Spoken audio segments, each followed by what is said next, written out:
Halo, selamat pagi. Saat ini Anda menyaksikan Berita Banten bersama saya Rusdi Maulana. Sejumlah informasi aktual dan menarik akan kami hadirkan untuk Anda. Dan berikut 3 berita utama pagi hari ini. Kekeringan meluas 48 desa krisis air bersih.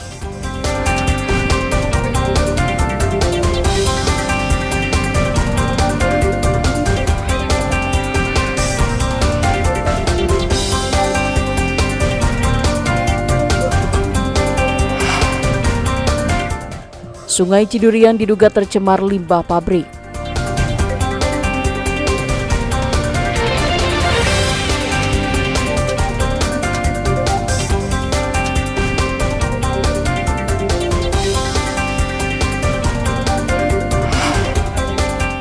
Tempat penyimpanan narkoba digerebek, BNN sita 12 kg sabu-sabu.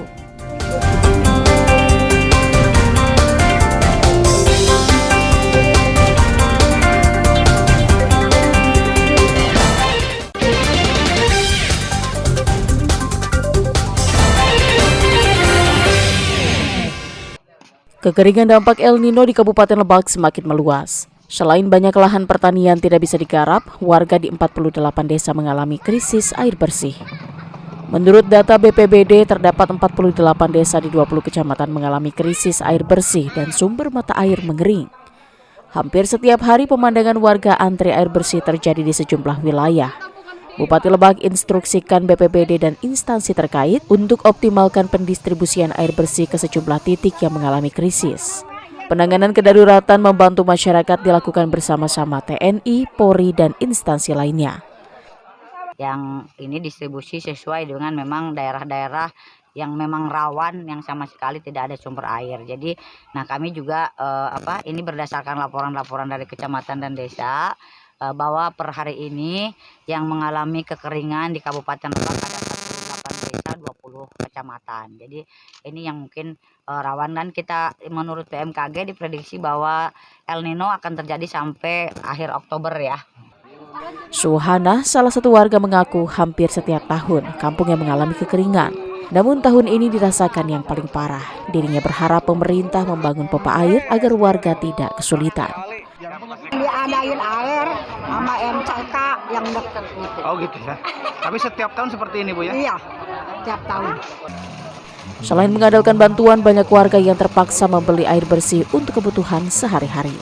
Ariel Maranus dan Ramdhani melaporkan dari Kabupaten Lebak.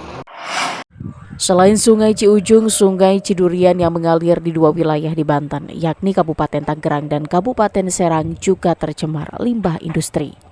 Bahkan sejak musim kemarau, air sungai menghitam dan berminyak dan mengeluarkan bau tak sedap. Diduga tercemarnya Sungai Cidurian ini berasal dari limbah industri di pinggir sungai. Bahkan warga sudah tidak bisa lagi memanfaatkan air sungai untuk kebutuhan sehari-hari seperti mandi dan mencuci. Menurut warga, tercemarnya Sungai Cidurian sudah lama terjadi. Namun limbah akan semakin terlihat di saat musim kemarau karena debit air sungai yang turun. Ya, kemungkinan akibat limbah pabrik, Pak. Nah, kalau dulu ini mandi, mau nyuci piring, bahkan buat masak pun bisa. Nah, saat sekarang ini boro-boro buat mandi, semua baunya itu masuk kampung gitu, Pak. Sejak kapan ini bisa menghitam? Udah lama, udah bertahun-tahun. Semenjak berdirinya pabrik aja. Menurut Kepala Desa Koper, warga sangat terdampak dengan tercemarnya sungai karena tidak bisa memanfaatkan airnya. Warga juga berharap pihak terkait turun tangan untuk memeriksa kandungan air sungai.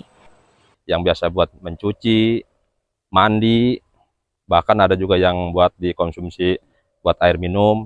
Tapi kondisi sekarang ini ya kita bisa lihat ya kan, airnya udah berubah warnanya menjadi hitam, pekat, dan mengeluarkan aroma yang kurang baik dan bau tidak sedap.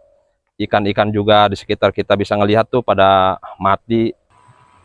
Warga juga berharap perusahaan pembuang limbah ke Sungai Cidurian ditindak tegas agar jerah. Ariel Maranus dan Ahmad Sayuti melaporkan dari Kabupaten Serang. Kemarau panjang yang terjadi selama beberapa bulan terakhir membuat petani di pelosok negeri mengalami gagal panen. Dampaknya, persediaan beras di pasar tradisional Anyar, Kota Tangerang, Banten terus menipis. Seperti yang terpantau, tidak ada beras yang dijual, sekalipun ada hanya cukup untuk 2 pekan.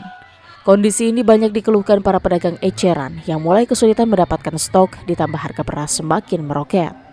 Salah satu penjual mengaku harga beras berbagai merek saat ini mengalami kenaikan dan dirinya mengaku menjual beras bukannya per kilogram melainkan per liter. Misalnya harga beras medium yang sebelumnya Rp9.000 kini dijual Rp12.000 per liter. Biasanya para penjual beras dapat menyediakan stok hingga 70 karung. Namun saat ini hanya 30 hingga 40 karung saja yang tersedia, ditambah penjualan pun terus merosot.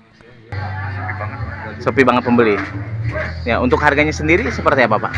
Tinggi banget Pak, sekarang udah 650. Gimana? 650 Nah, apanya tuh? harga beli. Harga beli. Nah, untuk jualnya sendiri seperti apa jadinya? Per liter. Untuk per liter sendiri. Kita sekarang 11.000. Berapa? 11.000. 11.000. Sebelumnya berapa kira-kira? Biasanya sih 9.000. 9.000. Berdasarkan data terakhir, harga beras di Pasar Anyar 11 hingga Rp14.000 per liter tergantung jenisnya atau terjadi kenaikan sebesar Rp2.000 per liter. Sejauh ini pihak pengurus pasar telah meminta pemerintah untuk membantu kondisi menipisnya persediaan beras di Pasar Anyar. Ariel Maranus dan Taufik Saleh melaporkan dari kota Tangerang. 2 pengedar narkotika jenis sabu-sabu ditangkap anggota Badan Narkotika Nasional Provinsi Banten. Mereka ditangkap di salah satu rumah kontrakan di Kecamatan Periuk, Kota Tangerang yang dijadikan sebagai tempat penyimpanan sabu-sabu sebelum diedarkan ke Jabodetabek dan Banten. Sabu-sabu tersebut berasal dari Provinsi Aceh dan dikirim ke Tangerang melalui jalur darat. Awalnya sabu-sabu yang dikirim berjumlah 19 paket besar, namun beberapa di antaranya sudah dijual ke beberapa jaringan. Petugas BNN menyita 11 paket sabu-sabu yang dikemas beberapa ukuran dengan plastik hitam dengan berat sekitar 12,8 kg. Kedua pelaku mengaku mendapatkan upah sebesar Rp10 juta dari 1 kg sabu-sabu yang dijual ke pasaran. BNN menduga kedua pelaku masuk dalam jaringan internasional peredaran narkotika. Petugas masih terus mencari anggota jaringan yang lain. Kami mendapat informasi dari masyarakat tentang adanya penyelundupan kaitannya jaringan narkotika golongan 1 jenis sabu, yaitu di wilayah Priok, Kota Tangerang.